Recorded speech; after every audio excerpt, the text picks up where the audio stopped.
Well, there is an old saying that all politics is local, yet the results of Colorado's race for U.S. Senate could have national implications for which party actually controls Congress. Colorado voters will make their choice heard on Election Day. Republican Joe O'Dea is challenging incumbent Democrat Michael Bennet. Tonight, political specialist Sean Boyd talks to both candidates about the challenges facing our state and our country. First up this evening, her profile of the two-term senator hoping for a third, Michael Bennet. This is a hands-on-deck moment for everybody. Senator Michael Bennet says our very democracy is at stake this election, a democracy that he says is threatened by an economy that only works for the rich. When people lose a sense of opportunity in human history, that's when somebody inevitably shows up and says, I alone can fix it, as Donald Trump said. I believe that fundamentally what we have to do is create an economy in this country again that when it grows for everybody, not just the people at the very top. Which is why he has made addressing childhood poverty a top priority, passing an expanded child tax credit that the Census Bureau says cut poverty in half. There are not a lot of legislators in the history of America who can say that about a bill that they wrote. But Bennet was unable to convince his colleagues to make it permanent, while some of his biggest pieces of legislation, like the CORE Act and Medicare X, have struggled to get traction. He says he has a record of accomplishment. I have passed 101 bills that I've written in the Senate. 82 of those have had a Republican co-sponsor. And that's just the bills that I wrote and passed. He also notes he played a key role in making Camp Hale a national monument and Camp Amache part of the national park system, and had a hand in writing the infrastructure, inflation reduction, and semiconductor bills. The important thing to me, Sean, is that these bills that I've written have been written not in Washington, but in Colorado, on people's kitchen tables and on, in town halls that I've had, and that's what I'll continue to do. If elected to a third term, he says he will focus on water, immigration, and health care. He says he is working with Republican Senator Mitt Romney to allocate additional funding to the Colorado River Basin, and with Republican Senator Mike Crapo on the farm worker visa program. He will also continue to push for a public health insurance option, he says, and more transparency in health care pricing. Nobody knows what anything costs when it comes to health care, and so there is no real market. It's broken.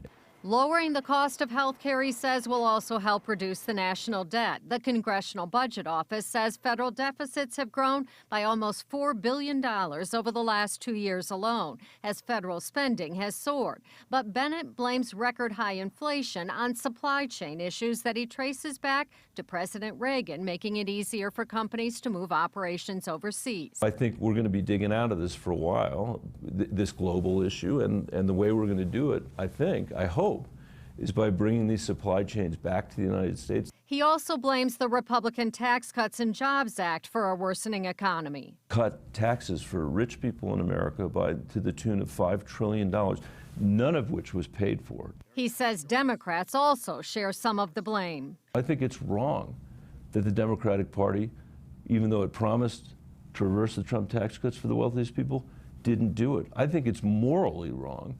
Once a managing director of Anschutz Investment Company, Bennet is among the wealthy. But his perspective and public policy, he says, are shaped by his grandparents who survived the Holocaust and his time as superintendent of Denver Public Schools. I truly believe that we're going to lose our democracy if we can't create an economy that's actually fair to people and where people feel like they've got opportunity. I think that the poor kids in rural Colorado and the kids that I used to work for in the Denver Public Schools deserve a hell of a lot better than what we're getting. Sean Boyd, covering Colorado First. Tonight on CBS 4 News at 6:30, we'll talk with Republican challenger Joe O'Dea. And as of tonight, the Secretary of State says that more than 271,000 ballots have been returned. Unaffiliated Democrats and Republicans each may make up a third of that number. Tonight, we are giving Colorado voters a look at the candidates for U.S. Senate. In our last half hour, Sean Boyd shared with you Michael Bennet's story. Well, now she sits down with Republican Joe O'Dea to share more on who he is.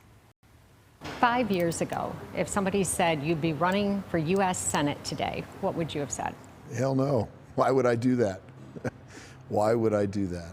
Joe O'Dea is in many ways a regular Joe, a union carpenter by trade who never finished college, opening a small concrete paving business out of his basement and growing it into a 300-employee construction company that has helped shape the state's network of roads and bridges. Now he wants to help shape its public policy.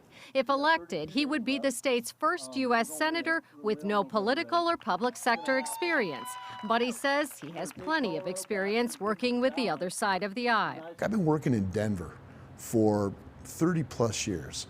And in order to work in Denver, you've got to be able to work with Democrats. And I pride myself in being able to sit down with people, come up with good ideas on both sides, and form a partnership that gets things done. His top priorities are debt, inflation, and immigration. He opposes Democrats' Inflation Reduction Act, saying instead of spending money hiring more IRS agents, Congress should hire more border security agents to combat drug trafficking and skyrocketing crime. I would use that money to fund completing the wall and securing our border. In addition to that, I'd take whatever money's left over and I would use that to help fund local and state police departments. O'Dea says he would introduce a bill to overhaul the entire immigration system. I've got employees that have worked for me 15 years. They've been here on work visas. They're here legally. They're paying their taxes, but they can't get through their citizenship. And I think that's important to clean that up. I would give the Dreamers citizenship. They're here no fault of their own. So that's the first bill I'd like to run when I hit the U.S. Senate. Immigration, one of several issues where he is more moderate than many in his party. He's anti-Trump, saying he would campaign against the president if he runs in 2024, and dismisses election conspiracy theories. He also supports gay marriage, would not vote to repeal Obamacare, and believes abortion should be legal before 20 weeks and in cases of rape, incest, and the mom's health after 20 weeks. Took some grief over that. I have. Maybe even lost votes as a result. I did. I did it through the primary. I am who I am. I'm not going to change. That's how I'll vote. But he's focused, he says, on economic, not social issues. He blames trillions of dollars in new spending for record high inflation and says government aid should be targeted to those most in need. While he wants to cut spending, he promises to protect Medicare and Social Security.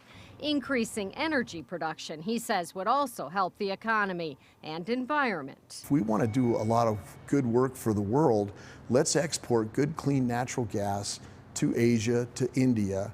On gun control, O'Dea supports what he calls common sense regulations like universal background checks, but opposes the sweeping reforms passed by Congress earlier this year. I do believe that I have the right to defend my home, my family, and I'll protect that right. I don't believe in a bunch more laws that we can't enforce, that we haven't enforced.